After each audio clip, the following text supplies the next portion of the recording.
भाई नमस्कार। आज हम लोग 11th के हिंदी का दूसरा अध्याय का छठा सवाल देखने वाले हैं। इससे पहले कि वो तमाम सवाल हमने कंप्लीट कर लिया जो 1 से लेकर के 5 तक था, ठीक है। और पहला चैप्टर बातचीत भी हमारा कंप्लीट हो गया, आप लोग प्लेलिस्ट चेक कर सकते हैं।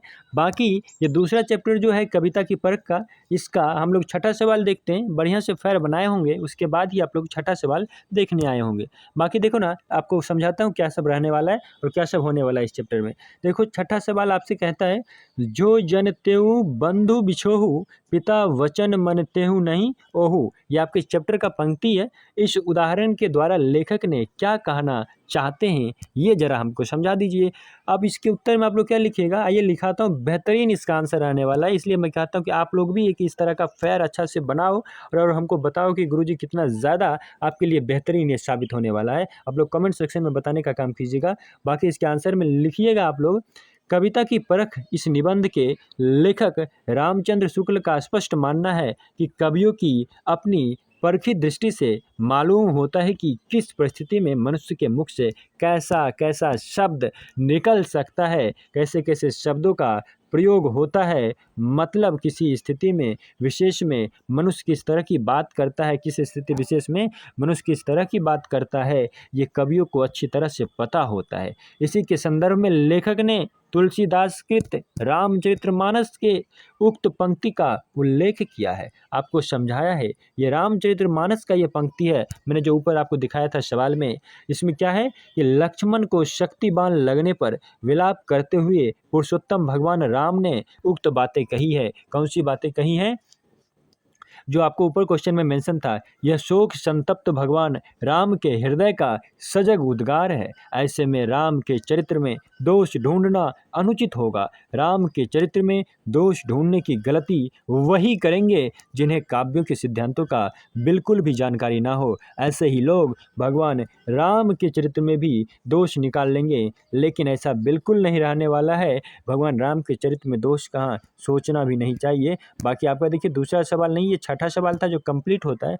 मैं आपको दिखाता हूँ सवाल भी और आंसर भी, बढ़िया से लिख लीजिएगा और एक अच्छा सा फेयर जरूर बनाइएगा और हमको बता दीजिएगा कि गुरुजी कितना ज़्यादा हम लोग के लिए इम्पोर्टेंट रहा, ठीक है। बाकी देख लो छठा सवाल, जो जन तेहु बंधु बिछोहु, पिता वचन मन तेहु नहीं ओहु। ये आपका सवाल था, ये भगवान राम के मुख से निकला था, इसी को उदाहरण दिए हुए हैं।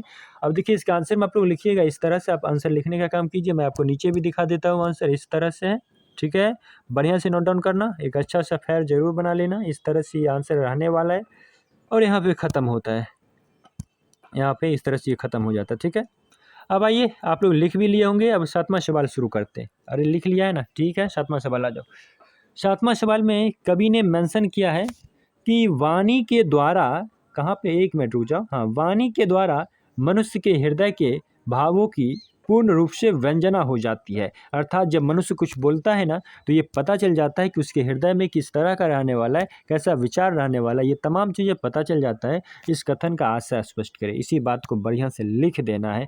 एक बार और सवाल आप देख लीजिए, वाणी के द्वारा ही मनुष्य के हृदय के भावों की पूर्ण व्यंजना हो जाती है, सब कुछ पता चल जाता है ना। बाकी आंसर में आप क्या लिखिएगा, आंसर में आपको लिखना है कि उपर्युक्त पंक्ति का आशय है कि वाणी ही वह साधन है जिसके माध्यम से मनुष्य अपने मन के भावों को स्पष्टता के साथ व्यक्त करता है। अर्थात वाणी ही वह साधन है जिसके मदद से मनुष्य अपने भावों को लोगों को समझा पाता है। आपको मैं आगे दिखाता हूँ।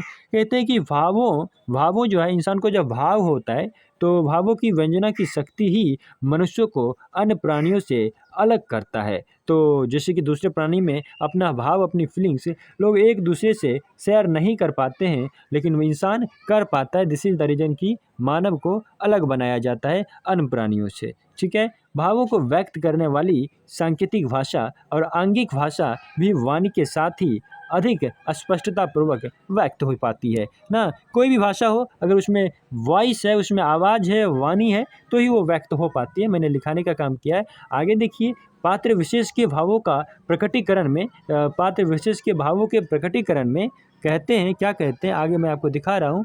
लाने के लिए ही संभवतः कवि प्रत्यक्ष कथन के साथ साथ पात्र कथन का भी प्रयोग करते हैं। इस तरह से इसका आंसर कंप्लीट होता है, ठीक है। और यहाँ देखिए सबसे इम्पॉर्टेंट चीज़ कि अब ये चैप्टर आपका कंप्लीट हो चुका है और आप लोग भी इस तरह का एक ज़रूर फेयर बनाना, बहुत काम आने वाला है, ठीक है, एग्ज़ाम में। अब देख लो, मैं आपको एक बार आंसर दिखा देता हूँ, बढ़िया से चेक कर लीजिए। ये आंसर इस तरह से 7वां था और कंप्लीट ख़त्म हो गया है, ठीक है। अब आपको जानकर बेहद खुशी होगी कि हमने इस चैप्टर को कंप्लीट ख़त्म कर लिया है और ये हमारा दूसरा चैप्टर था। यह हमारा दूसरा चैप्टर था, ठीक है। नाम था कविता की परख, जिसको हमने कंप्लीट कर लिया है, पूरी तरह से ख़त्म कर लिया है गुरुजी। साथ ही साथ हमने चैप्टर 1 भी कंप्लीट कर लिया है। इसका भी प्रश्न उत्तर आपको प्लेलिस्ट में मिल जाएगा, इसको भी हमने अब ऐड कर दिया है। तो आप लोग जाके बढ़िया से फेयर बना लो और बहुत जल्द आपसे मुलाकात में कर रहा हूँ तीसरा चैप्टर के वो तमाम प्रश्न उत्तर इसी तरह के एक अच्छे से फेयर कॉपी में, जो आप लोग भी लिखने का काम कीजिएगा। आँखों देखा गदर नाम रहने वाला है, ठीक है। आँखों देखा गदर नाम रहने वाला है। वो कहते हैं ना, आँखों देखा गदर काफ़ी ज़्यादा इम्पोर्टेंट चैप्टर है। जब मैं आपको बताऊंगा तो आपको भी लगेगा गुरुजी कतई मज़ा ही आ गया, ठीक है। तो इसी के साथ इस चैप्टर में चलता हूँ। नमस्कार, जय हिंद।